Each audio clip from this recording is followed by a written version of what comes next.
लोग जिम जाते हैं, हम्म, ठीक है, वो 1 दिन चले गए, 2 दिन चले गए और अच्छी हेवी एक्सरसाइज करा है और उसके बिल्कुल। बाद आके बेड पे पड़ गए, या आपके जॉइंट्स में पेन शुरू हो जाती है, हम्म। आपके मसल्स में पेन शुरू हो जाती है, इनकी क्या रीजंस होती हैं? 2-3 दिन जिम जाके आप एकदम जब वो नई एक्टिविटी में इन्वॉल्व होते हो तो आपकी बॉडी एकदम रिएक्ट करती है। You get hmm, cramps, weakness, क्योंकि हम उस तरह से फिर वही बात है, डेफिनेटली डाइट नहीं है और आदत नहीं है फिजिकल एक्टिविटी की। इस तरह के जो पेशेंट्स होते हैं, क्या आप इन्हें फिजियोथेरेपी के साथ-साथ, हुँ। ठीक है, इनकी क्या डाइट भी गाइड करती हैं? बिल्कुल ऐसा ही है। I am a certified fitness planner, तो मैं ओके। उसके साथ-साथ जो है पेशेंट्स को डाइट प्लान भी देती हूँ। किसी भी किस्म का स्पोर्ट्स आप खेल जी। सकते हैं, क्रिकेटर्स होते हैं, फुटबॉलर्स होते हैं, इन लोगों को बेसिक इश्यूज़ क्या हो जाते हैं?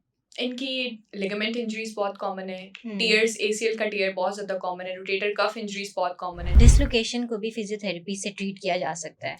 व्हेन इट्स क्लियर ना कि ये डिसलोकेट है, गेट एन एक्स-रे हुँ, या MRI whatever is needed bye orthopaedic, तो उसके बाद फिर उसको ट्रीटमेंट प्लान के अंदर हम फिजियोथेरेपी एंटर करते हैं। हमारी बॉडी हमें बोल के नहीं बता सकती कि now I am in exactly, pain, तो exactly. It reacts the way कि हमें सिम्पटम्स आ जाते हैं अपनी बॉडी हुँ, से। Let's suppose you had a fall और आपको उसके बाद अपनी जो है स्वेलिंग फील हो रही है या रेडनेस फील हो रही है, तो hmm. That means you have an injury. अच्छा, अक्सर ये भी देखा गया है कि लोग जिम जाते हैं, हुँ, ठीक है, वो 1 दिन चले गए, 2 दिन चले गए और अच्छी हेवी एक्सरसाइज करा है और उसके बिल्कुल, बाद आके बेड पे पड़ गए। बिल्कुल। क्योंकि आपकी बॉडी आपको इजाज़त नहीं देती, आपके जॉइंट्स में हुँ, पेन शुरू हो जाती हुँ। है, आपके मसल्स में पेन शुरू हो जाती है, इनकी क्या रीज़न्स होती हैं? रीजंस ये हैं, देखिए, अगर तो आप एक्टिवली उसको एक एक्टिविटी को कर रहे हैं परस्यू, तो हुँ, दैट इज फाइन, लेकिन उसमें भी बहुत ज्यादा आपको इंजरीज हो जाती हैं क्योंकि आप हुँ, एग्रेसिव अप्रोच करते हो। लेकिन फिर ये कि 2-3 दिन जिम जाके आप एकदम जब वो नई एक्टिविटी में इन्वॉल्व होते हो तो आपकी बॉडी एकदम रिएक्ट करती है। You get hmm. Cramps, weakness, क्योंकि हम उस तरह से फिर वही बात है, डेफिनेटली डाइट नहीं है और आदत नहीं है फिजिकल एक्टिविटी की, तो that's the main reason. Alright. अच्छा, तो इस तरह के जो पेशेंट्स होते हैं, क्या आप इन्हें फिजियोथेरेपी के साथ-साथ, हम्म, ठीक है, इनकी क्या डाइट भी गाइड करती हैं? बिल्कुल ऐसा ही है। I am a certified fitness planner, तो मैं ओके। उसके साथ-साथ जो है पेशेंट्स को डाइट प्लान भी देती हूँ, which is not exactly the diet plan जो हुँ, न्यूट्रिशन को देना चाहिए, बट हम समहाउ जिसमें वो अपना वेट भी कंट्रोल कर सकें, उनकी ऑनगोइंग कोई मेडिकल हिस्ट्री, जैसे कि हुँ, पेशेंट को यूरिक एसिड है, ही hmm. Is having joint pains obviously, तो वो फिर हम उसको डाइट में भी कुछ चेंजिंग्स लाने के लिए कहेंगे। ठीक है? राइट, बाकी तो एक अच्छा न्यूट्रिशनिस्ट उनको गाइड कर सकता है, लेकिन somehow it's all the way. Right, मतलब हुँ, आप भी उन्हें गाइड कर देती येस, हैं कि येस, किस तरह से क्या चीज़ करनी है। बिल्कुल। अच्छा, जो स्पोर्ट्स पर्सन होते हैं, हुँ, जैसे कि अब उनका काम ही यही है कि उन्होंने दौड़ना है या किसी भी किस्म का स्पोर्ट्स आप खेल जी। सकते हैं, क्रिकेटर्स होते हैं, फुटबॉलर्स होते हैं, इन लोगों को बेसिक इश्यूज़ क्या हो जाते हैं?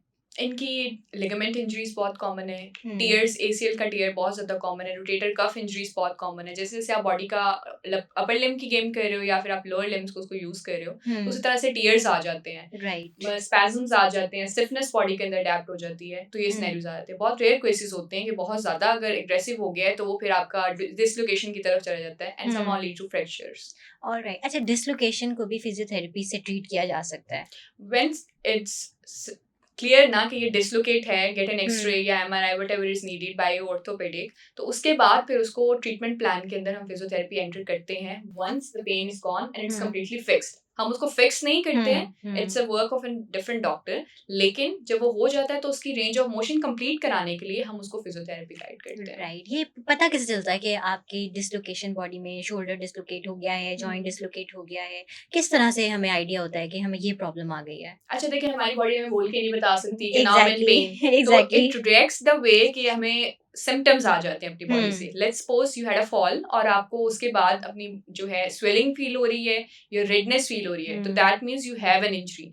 डेफिनिटली, तो आप उसके लिए फौरी तौर पर रिकमेंडेड ये होता है कि आप एक्स-रे कराओ। एक्स-रे हुँ, में it will be very clear. Sometimes जो लिगामेंट्स या टिश्यूज़ की इंजरी है वो एक्स-रे में नहीं आती, तो you have to get an MRI और हुँ, उसके बाद once it clear, diagnosis is the basics. Hmm, diagnose हो गया है, उसके बाद आप उसको ट्रीटमेंट की तरफ जाते हो। तो राइट, बॉडी हमारी इंडिकेट कर देती है, हुँ। आया बाय स्टिफनेस कर देती है या बाय स्पैज़म कर देती है या रेडनेस या स्वेलिंग से इंडिकेट कर देती है there is something wrong going on. Okay.